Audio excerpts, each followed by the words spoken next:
Во Македонија населението се намалува, но се зголемува бројот на градбите, вклучително и настановите. Истовремено продолжуваат и политиките на нерамномерен регионален развој, посочува поранешниот директор на Државниот завод за статистика Дончо Герасимовски. Според пописот од 2021 година има околу 840.000 станови, но има околу 308.000 празни станови, што е околу 37% од вкупниот број на станови. Во околу 30 на општини во државава, половина од становите се ненаселени. Изјави Герасимовски. Според Герасимовски има 205 раселени места во кои не живее никој и тоа се главно села. Типичен пример е општината Штип, каде 18 населени места се целосно раселени, а 15 имаат по 10 жители.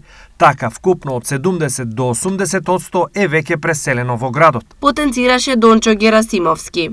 Во контекст на рамномерниот регионален развој, Герасимовски ја споменува Словенија, од која што може да се извлечат низа заклучоци за една територијална организација, која оди во прилог на урбанистичката и популационата политика.